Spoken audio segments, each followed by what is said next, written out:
Hey guys, and welcome back to my channel. Today I want to share a few tips if you feel that you have bad money habits.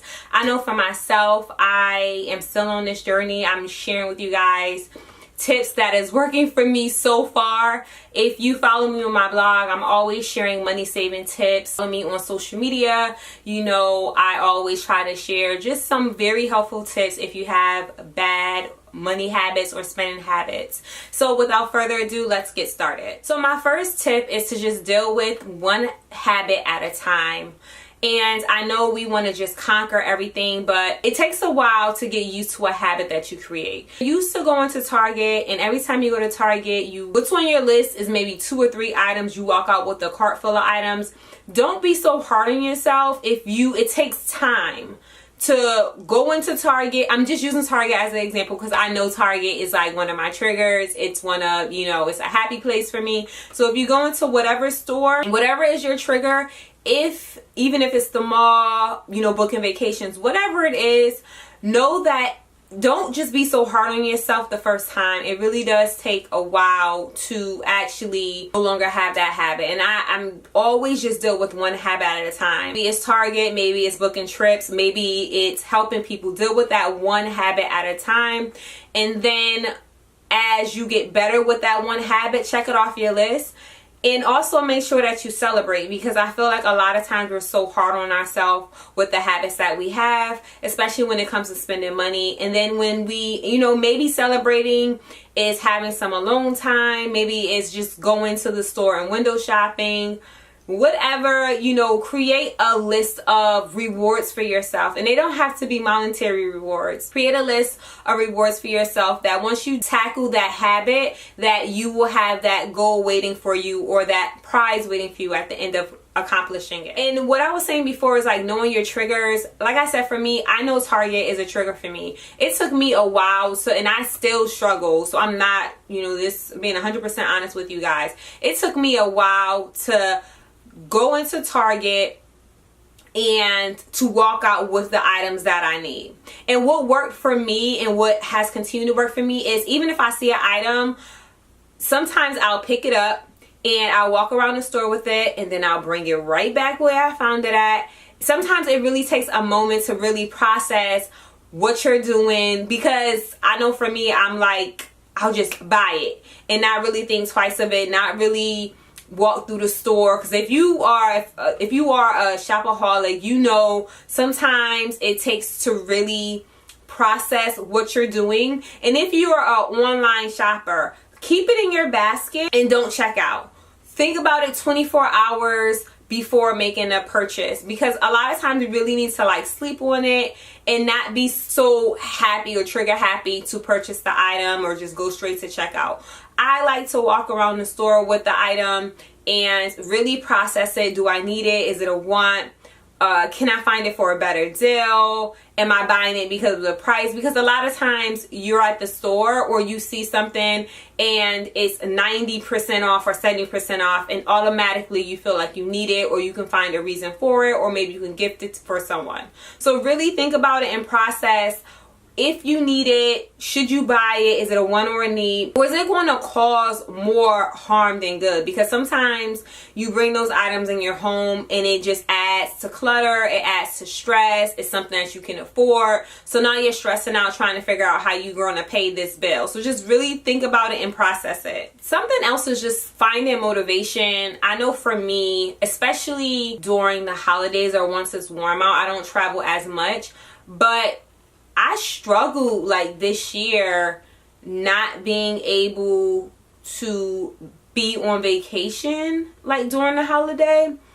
And for me, it was finding motivation in the Instagram debt-free community. Sometimes you just have to find your community. Maybe it's on Facebook, social media, wherever it is. For me at that moment, and it is still to this day, when I'm struggling, I'll just go to the debt-free community and use it as support, because they know what it's like. They know what it's like to be on a journey, a debt-free journey, or a no-spend month, or a no-spend week, or a no-spend weekend, and you're not spending money, but you see everybody else living a lifestyle that you want to live, or you wish you were living at that moment, or you had that experience. No, you know, I love the quote that, you know, live or do so others. I'll put the quote that I like. It's something like, live, like pretty much you're sacrificing for this moment to live like the rest can. You know, find that support system, and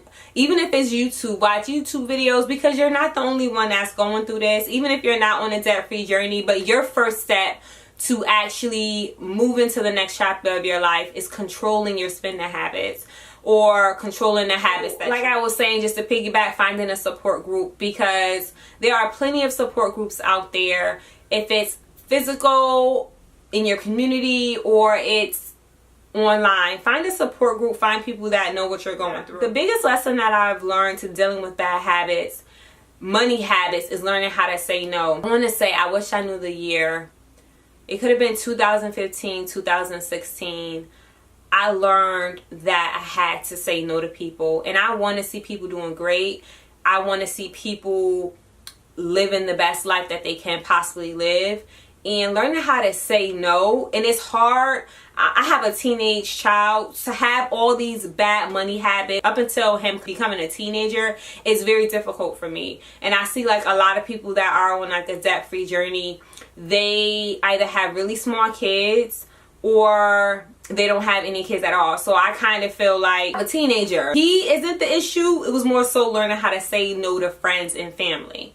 So those are two separate battles. Learning how to say no to your kids, because maybe it's not a need, it's a want.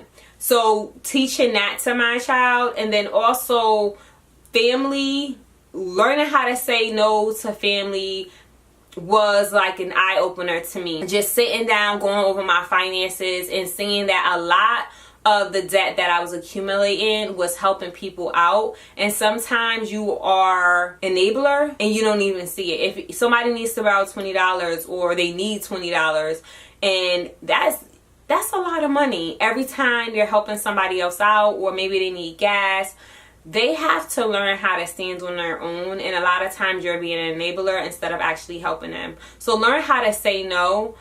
I'll do a totally different post of just having a lifestyle change with having a teenager, because it's definitely, being on this journey, a debt-free journey with a teenager, is very unique, especially if up until then becoming a teenager you have had like really horrible spending habits. Just learn how to say no. When I say people gave me like the side eye when I start saying no, I lost a lot of, you know, family. It was rough at the beginning. A lot of them just stopped talking to me. We're on cool terms now, but it was like, no, like not right now, or like what do you mean no? Because they're so used to you saying yes. So learn how to say no and stick to it. Don't feel bad. You have, just like when you're on a plane, you can't help nobody else until you help yourself. You can't help somebody with an accident. If you're underwater, knee deep in debt, or just having these horrible spending habits that you have to work twice as hard to keep up with your spending habits, you can't help nobody else until you help yourself. So definitely think about that analogy of help yourself first, figure out you, because again, this could be adding more stress than, or more harm than good to yourself, before you help somebody else. Because you can't help somebody else if you can't breathe. You can't give them the mask, you can't give them the oxygen tank, you can't even help them out. So help yourself out before you actually help people out. I hope this video was helpful for you guys. If you have any tips or questions, let's chat in the comment section, and I'll talk to you guys later.